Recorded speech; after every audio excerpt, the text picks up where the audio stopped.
Hello friends, Namaskar. I am Grijesh Kumar with a new video based on TGT English preparation. This video is based on remaining part of previous video. Here direction is given for question number 61 to 65. Choose the option which is closest in meaning to the word given in capitals. Friends, यहाँ पर आपको बताना है कि capital letter में जो word दिया गया है इसके लिए सिनोनिम कौन सा ऑप्शन हो सकता है। Question number 61 is given as resplendent की यहाँ पर आपको सिनोनिम बतानी है, तो इसका सिनोनिम डेजलिंग होता है। So correct option is B. Next question ये also based on synonym. Here question number 62 is given as corpulent. Corpulent की सिनोनिम आपको बतानी है, तो 62 के लिए सही वर्ड हो जाएगा सिनोनिम के लिए यहाँ पर स्टाउट। कार्पुलेंट का हो जाएगा स्टाउट। हिस्ट पुष्ट जिसको कहते हैं मजबूत। So correct option is C. Next question, question number 63 craven. Craven का मतलब होता है कायर। कायर होता है, तो यहाँ पर इसके लिए जो है वर्ड हो जाएगा यहाँ पे कायर के लिए यह दिया गया है cowardly. So correct option is B.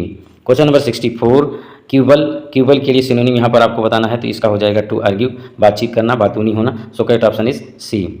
Question number 65 privation के लिए यहाँ पर सिनोनिम आपको बताना है, तो 65 के लिए यहाँ पर इसका सिनोनिम हो जाएगा डिप्रीवेशन।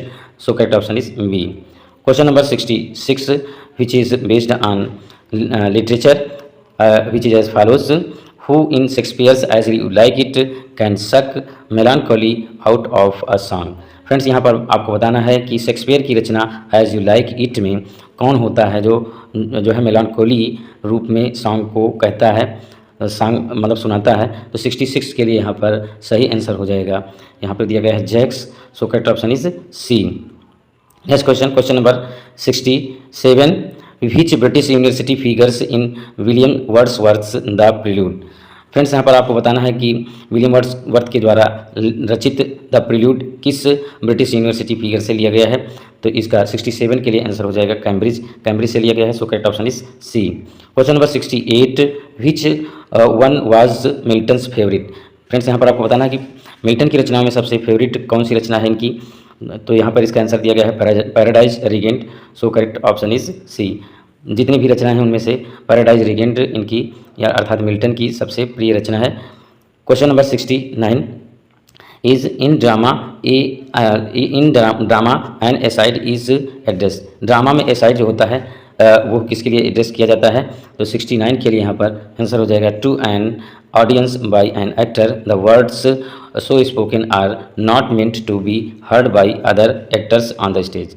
यहाँ पर इसका मतलब है कि जो एक्टर होता है वो जब एड्रेस करता है स्टेज पर तो दूसरे एक्टर नहीं सुनते हैं, केवल ऑडियंस के लिए होता है, तो इसको एसाइड कहा जाता है। Next question, question number 70।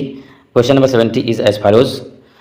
Wordsworth comes out of a mood of despondency in his poem Resolution and Independence by interacting with. Friends, यहाँ पर आपको बताना है कि वर्ड्सवर्थ ये जो है कब जो है डिस्पोंडेंसी मूड में आते हैं, जब इनकी poem Resolution and independence interact करती है। तो 70 के लिए यहाँ पर आंसर हो जाएगा लीज गेदरर में ये होता है। So correct option is D. Question number 71 keep up your bright swords for the dew will rust them good signior you shall more command with years than with your weapons the above lines are addressed by Othello to. यहाँ पर जो ऊपर की line है ये Othello के लिए address की गई है, किसके द्वारा एड्रेस की गई है ये आपको बताना है। तो 71 के लिए यहाँ पर आंसर हो जाएगा ब्रावेंशियो रोड्रिगो एंड ऑफिसर्स। यहाँ ब्रावेंशियो और रोड्रिगो और ऑफिसर्स जो होते हैं ये एड्रेस करते हैं। So correct option is B. Question number 72 whom Milton considers his master in poetry। Very important question for TGT preparation. यहाँ पर आपको बताना है कि मिल्टन के गुरु कौन थे, ये किसको गुरु अपना मानते थे, तो इसका आंसर दिया गया है Spencer. So correct option is D. Question number 73 what is a mock heroic poem. A mock heroic poem, mock heroic poem के विषय में आपको बताना है कि मॉक हीरोइक पोएम क्या होती है, ये आपको परिभाषित करना है। तो इसका आंसर दिया गया है ये uses a heroic style to deride airs and affections. ये दिखावा के लिए और प्रेम के लिए जो स्टाइल अपनाई जाती है उसको जो है मॉक हीरोइक पोएम कहा जाता है। So correct option is C. Question number 74 which of the following statements is incorrect regarding William Wordsworth's most famous poem the solitary river. William Wordsworth के द्वारा रचित द सोलिटरी रीपर, इसके लिए कौन सा स्टेटमेंट यहाँ पर इनकरेक्ट है, यह आपको बताना, ध्यान रखिएगा, इनकरेक्ट आपको बताना है। तो 74 के लिए यहाँ पर सही इसका आंसर हो जाएगा this poem is based on William Wordsworth own experience, ये इनकी खुद की एक्सपीरियंस पर आधारित है, ये बात गलत है। So correct option is C. Question number 75, question number 75 is the basic theme of the Tempest is, Tempest जो कि शेक्सपियर की रचना है, ये इसमें आपको बताना है कि इसका थीम क्या है। तो इसका थीम है forgiveness and freedom. So correct option is D. Next question, question number 76, where exactly did Wordsworth first espy the 10,000 daffodils mentioned in his poem daffodils. Friends यहाँ पर आपको बताना कि वर्ड्सवर्थ की रचना डेफोडिल्स में कहाँ पर जो है एग्जैक्टली 10,000 डेफोडिल्स का मेंशन किया गया है। 76 के लिए यहाँ पर आंसर हो जाएगा beside the lake beneath the trees. So correct option is C. Next question, question number 77 is given here. 77 is as follows. Yes, if you cannot understand an argument and remark it's Greek to me, you are quoting. यहाँ पर आपको ये बताना है कि कौन सा यहाँ पे कोटेशन जो दिया गया है कौन से कवि के द्वारा दिया गया है। 77 के लिए यहाँ पर हो जाएगा विलियम शेक्सपियर की कोटेशन है। So correct option is C. Question number 78, Paradise Lost comprises टेस्ट बुक्स, मतलब आपको बताना कि पैराडाइज लॉस्ट में कितनी कुल बुक हैं। तो यहाँ पर आंसर दिया गया 12 book. So correct option is A. Question number 79, in Aristotle's poetics we read that it is the imitation of an action that is complete and whole and of a certain magnitude having a beginning, a middle and an end, what is it.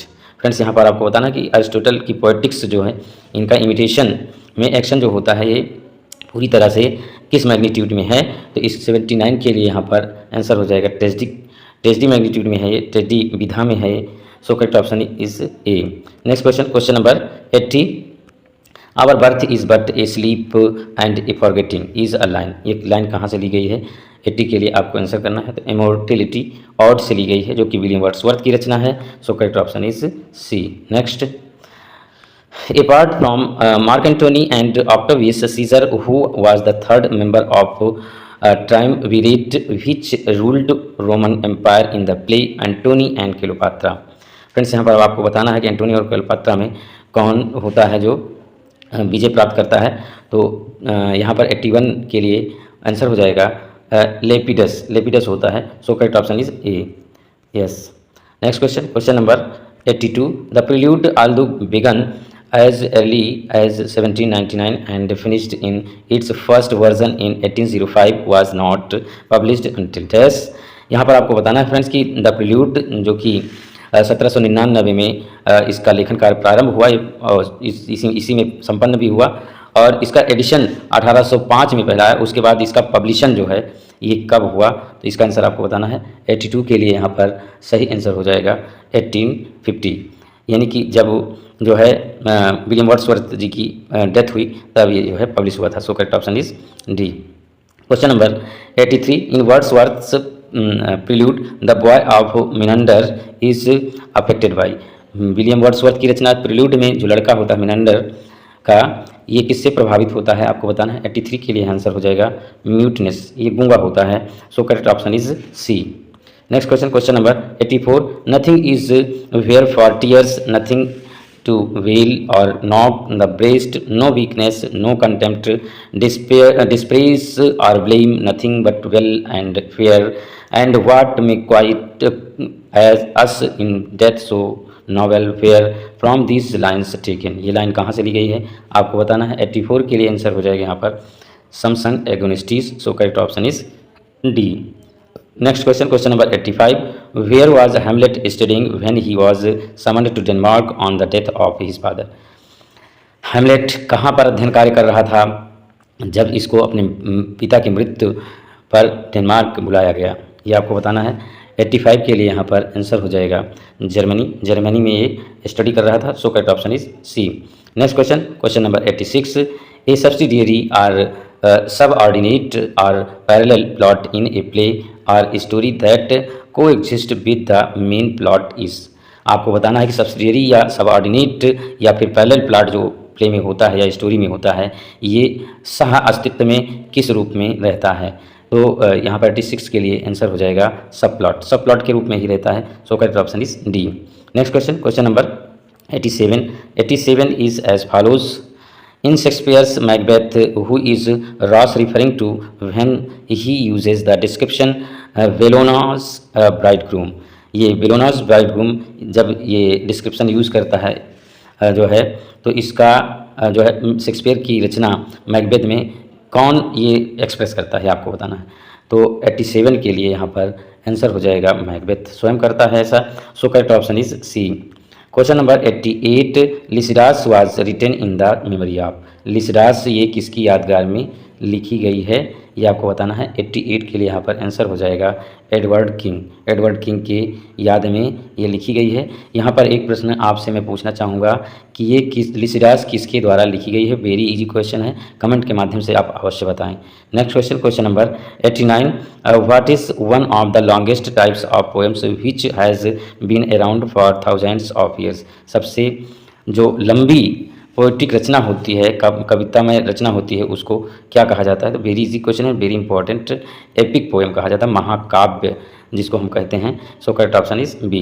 Next question, question number 90 and last question of this video. I will continue to create video based on TGT preparation if you support me by subscribing my channel. Question number 90 is when was Paradise Lost published. Paradise Lost कब publish हुआ था? Very important question for TGT preparation. 90 के लिए यहाँ पर answer हो जाएगा 1667। 1667 में जो है पैराडाइज लॉस्ट पब्लिश हुआ था। और ये किसके द्वारा लिखा गया है, ये आप कमेंट के माध्यम से बताइए। यहाँ पर करेक्ट ऑप्शन इसके लिए हो जाएगा डी। फ्रेंड्स, यदि आपको वीडियो अच्छा लगे तो लाइक करें, ना अच्छा लगे डिसलाइक करें, कमेंट करना बिल्कुल भी ना भूलें। और इस वीडियो से अगर आपको कुछ लाभ मिलता है तो please subscribe my channel to support me and to get notification as soon as you wish. Thank you very much.